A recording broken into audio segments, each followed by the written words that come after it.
여러분 안녕하십니까? 헬로티비 뉴스 시작합니다. 제2인천의료원 건립 등 인천 지역에서 공공의료 인프라 확충은 핵심 이슈 중에 하나입니다. 지역 시민사회가 인천시장 후보들에게 공공의료 확충을 공약으로 제안했는데요. 인천시장 후보들 모두 공공의료 확충 필요성에 공감하며 이를 받아들였습니다. 이재필 기자가 취재했습니다. 공항과 항만을 품고 있는 도시 인천. 코로나19를 겪으면서 해외 유입 감염병에 선제적으로 대응할 수 있도록 체계를 갖추는 것이 인천의 과제로 자리했습니다. 특히 인천 내 공공병원은 인천의료원 단 한 곳에 불과한데 인천 시민 누구나 안정적으로 의료 서비스를 제공받을 수 있도록 공공의료를 확대해야 한다는 목소리도 커지고 있습니다. 이런 가운데 인천 시민단체가 인천시장 후보들을 초청해 공공의료 확충 방안을 물었습니다. 먼저 박남춘 인천시장 후보는 수도권 역차별로 인천이 정부의 공공의료 확대 정책에서 소외받고 있다고 지적했습니다. 이어 인천시장으로 재임하며 감염병 전문병원과 제2인천의료원 설립 등 공공의료 확대 방안을 추진해왔다며 재선에 성공해 지역의 수건인 공공의료 인프라 확대를 꼭 이뤄내겠다고 강조했습니다. 우리 정치권이나를 설득하고 또 보건복지부를 설득을 해서 반드시 윤선 8기에는 감염병 전문병원을 유치하도록 하겠습니다. 그다음에 필수 의료의 보편적 의료 보장 강화나 공공의료 자원 확충을 위해서 제2의료원 설립을 꼭 반드시 실현시키겠습니다.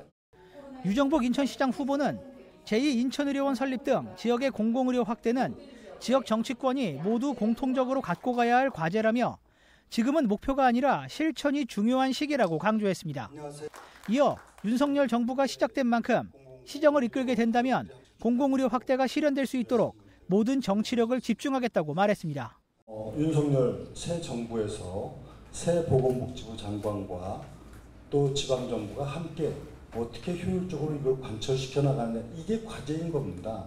시민들의 건강권을 회복하고 또 그렇게 하기 위해서는 최소한의 인프라와 인력이 또 충원돼야 되고. 이정미 인천시장 후보는 지금의 일상을 유지하기 위해 많은 의료인들이 희생해야 했다며 대한민국의 관문인 인천은 이제 다음 팬데믹에 대응할 준비를 해야 한다고 강조했습니다.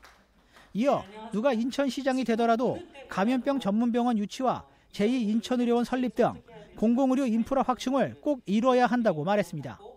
공공의료 시설의 중요성을 우리가 깊이 깨달은 만큼 이제 더 많은 공공의료원이 확대돼야 된다. 그래서 제2공공의료원은 빨리 설계를 해서 실행을 할 수 있도록 하고 제3공공의료원까지 확장시키자. 김한별 인천시장 후보는 노동조합과 시민단체가 그동안 공공의료 확대 필요성을 이야기해왔는데 이제는 코로나19를 통해 비로소 사회가 이에 공감하고 있다고 말했습니다. 특히 노동자들의 건강권을 위해서도 공공의료 인프라 확충은 반드시 필요하다고 덧붙였습니다. 저는 민주노총 공공운수노조에서 활동하면서 노동자들의 산업재해 예방과 치료를 위해서는 공공의료가 매우 중요하다고 배웠습니다. 그 깨달음을 바탕으로 오늘의 논의의 무게를 또 느끼면서 이야기 나누도록 하겠습니다. 여야 인천시장 후보 모두 공공의료 확충에 공감한 만큼 제2인천의료원 신설과 감염병 전문병원 유치 등 지역의 수건이 이루어질 수 있을지 관심이 집중됩니다. 헬로티비 뉴스 이재필입니다. 국민의힘 유정복 인천시장 후보가 GTX 2노선 신설 등 계양 지역의 공약을 발표했습니다. 유정복 후보는 17일 계양역에서 지역 공약을 발표했는데요. 그는 GTX-D Y자 노선과 인천공항과 계양, 서울, 남양주를 잇는 GTX 2노선 추진을 공약했습니다. 여기에 계양 강화 고속도로 건설과 계양 테크노밸리의 4차 산업 유치 등도 약속했습니다. 보수 진영의 허훈 인천시 교육감 후보가 사퇴했습니다. 허 후보는 17일 사퇴를 선언하는 기자회견을 열었는데요. 허 후보는 보수 후보 단일화를 위해 교육감 후보를 사퇴한다며 보수 단일화 후보를 만들어 인천 교육을 바로 세우는 게 더욱 중요하다고 판단했다고 밝혔습니다. 이로써 인천시 교육감 선거에서 보수 진영은 최계훈 후보로 최종 단일화됐는데요. 허 후보의 사퇴에 대해 최계훈 후보는 보수 대통합을 위한 위대한 결단이라며 온 힘을 다해 인천 교육을 정상화해 놓겠다고 말했습니다. 한편 인천시 교육감 선거에는 진보 성향의 도성훈 후보, 중도 성향의 서정호 후보, 보수 성향의 최계훈 후보가 맞붙습니다. 헬로티비 뉴스는 지방선거를 앞두고 각 선거구에 출마한 후보들의 면면을 소개해드리고 있습니다. 격전지를 가다 시간, 오늘은 김포시 제3선거구에 도전장을 내민 광역의원 후보들을 만나봅니다. 이세진 기자입니다. 김포시 제3선거구는 김포 북부권을 대표하는 지역입니다. 이번 선거부터는 5개 읍면에 더해 신도시 지역인 구례동까지 포함됐다는 게 주목할 만한 점인데요. 이곳 선거구에 출사표를 낸 도의원 후보들은 어떤 공약을 내세우고 있을까요? 더불어민주당에서는 김철환 경기도의원이 다시 한번 지역구 도의원에 도전합니다. 청년 의원으로 통한 김철환 후보는 민주당 후보들의 공통 공약이기도 한 광역교통 노선을 지역구인 북부권까지 끌어오겠다는 공약을 내걸고 있습니다. 지난 4년간 의정 활동을 하며 주력해왔던 농업 교육복지 정책을 향후 더 확대 추진하겠다는 포부로 출마했습니다. 경기도에서 시행되었었던 농민기본소득이라든지 청년기본소득, 무상교복 시리즈들 여러 가지 사업들이 있는데 그 사업들을 지켜내고 확대하는 것에 대한 중요성에 대해서 생각을 하고 있고요. 4년 임기 동안 마을 곳곳에 그다음에 직업군별로 여러 가지 어려움들에 처해져 있는 것을 많이 느끼고 진행해 왔습니다. 그 못다했던 일들 조금 더 균형 발전을 위해 국민의힘에서는 김시용 후보가 다시 한번 도전장을 내밀었습니다. 김포시 초대 군의원과 9대 도의원을 지낸 김시용 후보는 오랜 시간 지역 정치권에서 쌓아온 인맥과 연륜을 강점으로 내세우고 있습니다. 지역민들에게는 북부권에 필요한 교통 인프라뿐 아니라 유휴 공간을 활용한 체육 문화시설 확충을 약속했습니다. 북부 지역에 종합운동장이 또 조석기 설치가 돼서 나름대로 이쪽 주민들뿐만 아니라 김포 시민들의 체육 공간을 좀 충분히 활용하지 않을까 이렇게 생각이 됩니다. 또한 구례동 쪽에 문화체육시설이 전혀 없어서 또 도서관 시설 모두 없기 때문에 유수지를 활용한 아주 습속 공간이 4년 만에 돌아온 두 도의원 후보의 재대결. 구례동이 포함된 제3선거구의 표심이 어디로 향할지는 이번 김포 지역 선거에서도 최대 관전 포인트가 될 예정입니다. 헬로티비 뉴스 이세진입니다.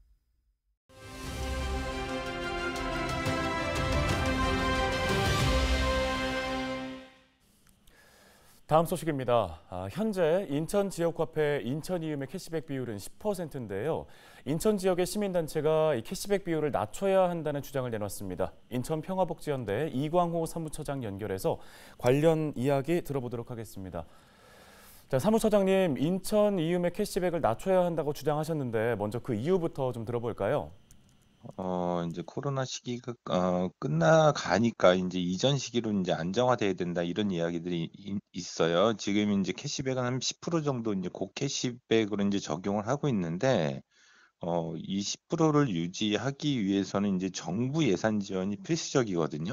뭐 인천시 자체 예산을 부담하는 것도 필요한데 정부 지원 예산이 2020년도에는 한 6,689억 정도가 됐고 21년에는 1조가 넘었어요. 거의 2배, 1조 2,500억 정도가 됐는데 22년에는 한 6천억 정도밖에 편성이 안 됐어요. 이제 줄어든 거죠. 정부도 이제 코로나 시기에 끝나갈 예상을 해서 이렇게 준 건데 이제 정부 보조에 이제 기대다 보니까 당연히 이제 10% 고캐시백 제도는 이제 끝나가고 있다. 이런 이제 상황이 되고 있습니다. 그래서 이제 뭐 안정화 시기가 되니 이제 고캐시백 제도도 줄여야 되는 거 아닌가 이런 이유 때문에 캐시백을 좀 낮추고 다른 대책을 찾아야 된다라고 제안을 하고 있는 겁니다. 네, 예산 문제를 지적해 주셨는데 예산 운용을 안정화하기 위한 방안을 좀 제시해 주신다면요. 저희가 이제 핵심적으로 제안한 거는 10% 이제 캐시백 제도를 한 2%에서 5% 사이 구간으로 좀 조정을 하는 게 필요하다라고 이제 제안을 하는 겁니다. 연 매출 한 30억 이상 되는 가맹점은 한 5%로 줄이고 연 매출 한 30억 이상 되는 곳은 한 2%로 이제 조정을 해서 이 캐시백 제도를 이제 현실화해야 된다 다시 이런 거 하나고요. 대신에 캐시백 구조를 이제 재구조화하는 대신에 이제 사업자들이 이제 많이 가입을 해서 혜택 플러스 가맹점이라는 제도가 있거든요. 이 혜택 플러스 가맹점 제도를 충분히 사업장과 이제 사업장이 가입을 하게 해서 소비자들한테 혜택을 돌아가는 방식을 좀 취하는 게 필요하다고 보는 거고요. 이를 유도하기 위해서 이제 사업자들 간에 거래를 할 수 있는 어떤 사업자 카드를 독특하게 만들어서 혜택 플러스 가맹점 제도를 만드는 것이 현실화할 수 있는 방법이 아닌가 이렇게 제안은 하고 있고요. 이거는 조금 더 자세한 방법은 더 연구될 필요는 있을 것 같습니다. 네, 또 이 운영 대행사 선정 방식이 아니라 독자적인 인천 이음카드 주식회사를 설립해야 한다는 말씀도 해주셨는데요. 이 부분도 자세히 살펴볼까요?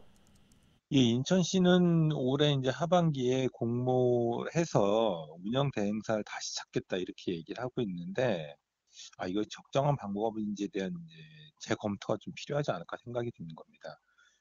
이제 이음카드는 단순히 이음카드만 쓰는 것이 아니라 이제 플랫폼을 같이 이제 쓰게끔 돼 있는데, 이것은 이제 공익성과 수익성 두 가지 방식을 다 취할 수 있게끔 이음카드에 대한 운영 시스템들이 도입되어져 있는 거거든요. 이 두 마리 토끼를 다 잡기 위해서는 이제 뭐 저희가 제안하는 거는 인천 이음카드 주식회사 같은 것을 설립해서 이제 사업 주체로 전환을 하자라고 이제 제안을 하고 있는 건데, 전에 이제 인천시에서도 이제 연구 용역을 한 바가 있어요. 2020년 말에. 그 결과에 따르면 이제 가장 그 사업 주체에 대한 변경 타당성이 가능한 것은 SPC를 설립해서 지속성을 유지해야 된다라고 이제 얘기를 한 바가 있습니다. 저희는 그 연구 용역 결과에 충분히 공감을 하고요. 그래서 이제 수익성과 공익성 두 마리 토끼를 다 잡을 수 있는 주식회사 형태를 가져가는 게 좋지 않을까라고 하는 겁니다. 가장 중요한 것 중에 하나는요, 사업 주체 변경 과정에서 지금은 이 이음카드나 이음 플랫폼 운영에 대한 모든 기술들이 사업자한테만 가 있거든요. 이에 대한 이제 공익적 통제에 대한 필요성이 계속 요구되고 있습니다. 그런 비판들이 이제 지속적으로 있어 왔고요. 그래서 저희는 시민들이 직접 이제 이음카드나 이음 플랫폼에 대한 참여를 통해서 시민적 통제 장치를 만드는 것이 이 사업 주체 변경 과정에서 가장 중요한 핵심 내용이 아닐까 이렇게 제안을 하고 있습니다. 네, 알겠습니다. 오늘 말씀 여기까지 듣겠습니다. 인천평화복지연대 이광호 사무처장이었습니다.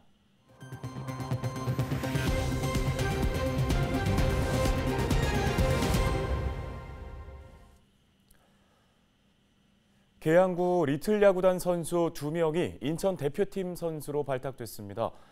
한국리틀야구연맹은 올해 U12 대한민국 메이저 대표팀을 뽑기 위해 지역별 16개의 팀과 소속 선수를 발표했는데요. 이 가운데 인천 대표팀에는 계양구 리틀야구단 임예승, 엄승현 두 선수가 발탁됐습니다. 두 선수가 포함된 인천 대표팀은 국제 무대에서 활약할 한국 대표팀이 되기 위해 지역별 대표팀과 경쟁에 나설 예정입니다. 3년 만에 열린 계양 전국 양궁대회가 16일 막을 내린 가운데 지난 대회 우승팀이었던 계양구청 선수단은 아쉬운 성적을 거뒀습니다. 이번 대회는 전국 시도를 대표하는 47개 팀 198명의 양궁 선수가 참가해 실력을 겨뤘는데요. 지난 대회 단체전에서 우승했던 계양구청 선수단은 단체전에서는 입상하지 못했지만 남자 개인전에서 계양구청 소속 조대진 선수가 3위를 차지하면서 서름을 씻었습니다.